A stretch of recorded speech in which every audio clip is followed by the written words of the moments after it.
Hey, this is Kirk Windstein from Crowbar, and I am here today to talk about 11 non-metal albums that I recommend to metalheads.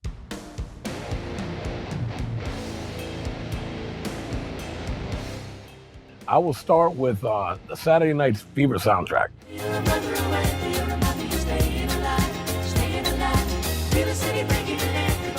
I mean, I'm 57 years old, so when the movie came out, I was probably 12 or 13 or something like that, probably 12. The thing to do was to hate disco because I was a rock and roll guy. Heavy metal really didn't exist much at that time of the 70s. But I just couldn't deny how great the songwriting was and how, it was just a phenomenon. So I'm actually a big disco fan, believe it or not. And it was everywhere. Every song from the record was pretty much a hit, and it was just part of the, my 12-year-old self or whatever. It was just part of life. I couldn't escape how great the songs were. Next, I will say Steely Dan, the Asia album.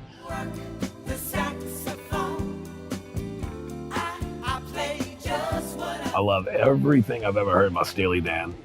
Very original, very great mix of pop and jazz, which I love. I love jazz. Incredible musicianship, brilliant songwriting. My dad was a milkman when I was a kid. I used to work on the milk truck with him in the summers since I was like 11 years old or whatever. So we listened to the radio in between all the stops. We go to all the stores and do our thing. So I grew up on 70s radio rock, and these were just the types of stuff that I would hear every day, and to this day I still love them. I'll say Elton John, Goodbye Yellow Brick Road.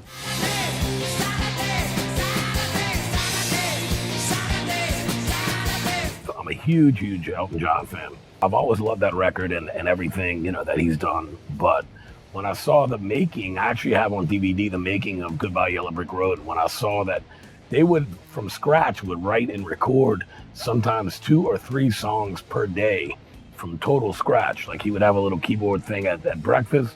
He would have the lyrics from Bernie Taupin, go over the lyrics and write the stuff. And they were writing and recording from scratch 2 and 3 songs a day that made it on the record, and that's the album. And the album is just fucking awesome. I'm a big fan of piano music as well. Actually, I started out on piano because I wanted to be Elton John, and my piano teacher was doing the right thing. I was 7 years old, trying to teach me correctly. So I'm starting as a beginner, but I got fed up and quit because I wanted to play like Elton John. I didn't want to learn all this little kiddie songs. It's an electric blues record that, even though it's got kind of heavy guitar, I'm gonna use it, which is Robin Trower's Bridge of Sighs album. So cold,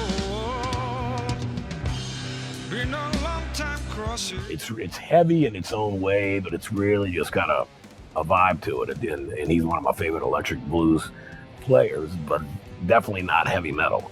Although I think he might have influenced a lot of guys. He influenced me with my playing with Down, that's for sure. I will say the first Taste of Honey album.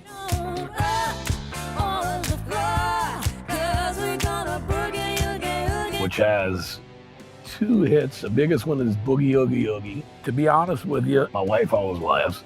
I kind of fell in love with the ladies before I fell in love with the music, but I saw them on the Midnight Special, and one played bass and sang, and one played guitar, and they could fucking play, man. So, real deal. And I love that record. I play that all the time on the jukebox, if I can find it, if I'm at a pub or whatever. Pretty much, like I was saying, some of these album titles I don't know. Anything by Earth, Wind and Fire is highly recommended.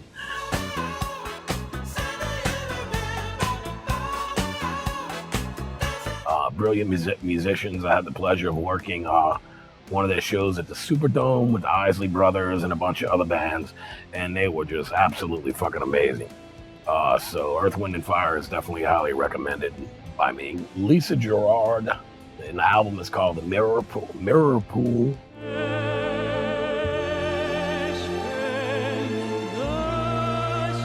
She's a chick from Dead Can Dance. It's a solo record of hers that is beautiful. I think she did it with the Sydney, Australia orchestra. It's a lot of it, and it's just beautiful. Kind of soundscape-ish, but just really, really great songs. I'll say Duran Duran, Rio, whatever the first big hit one was. Juices like wine, and I'm hungry like the wolf. Rio came out. It was one of those things, once again, I was in high school and I'm fighting the fact that they're on MTV 20 times a day, which was still a new thing because it's not rock, it's not metal. I was really getting into metal in high school. But when I hear it to this day, I still can't. I was able to work one of their shows as well and see the whole show live, and they killed it. So I'm gonna say Duran Duran, Rio. Reason being, like with all these, it's great vocals, great music. I'm a sucker for hooks.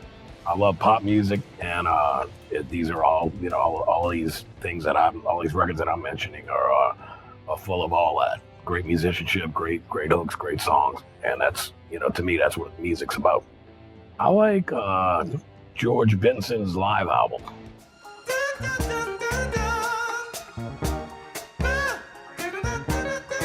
Great guitar player, and I loved that he would sing what he played. Like every note that he sang, he would sing along with what he was fretting on the guitar. And I always thought that he was a brilliant guitarist and vocalist, and I love his live album.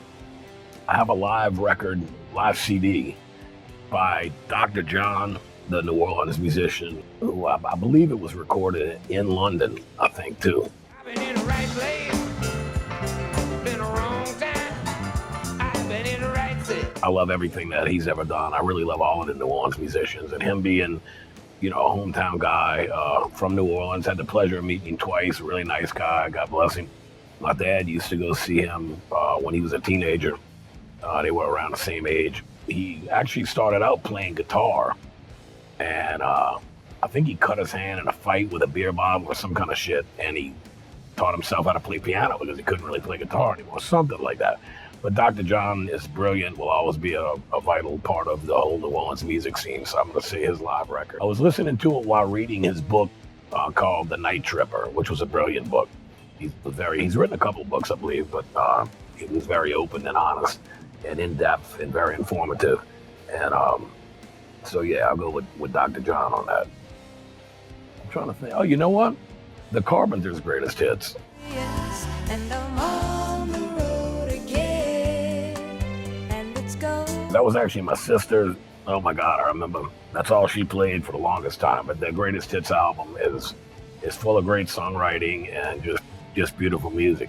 I'm a fan of, as you can see, of all styles of music. So getting a chance to do this for me is fun because it shows that I am influenced by a lot of stuff besides heavy music. I think people are missing out on a lot when they don't try to expand their musical palette and listen to. There's so much brilliant music out there. So I hope y'all get a chance to maybe go check out some of these things, especially younger people. I really like trying to. I mean, I'm 57, so if you're a younger person watching this, you probably never heard of most of this stuff, but it's some great music, and hopefully enlightened and maybe giving you a little curiosity to go out and investigate some of these things. So thanks so much, and keep it real. Be safe.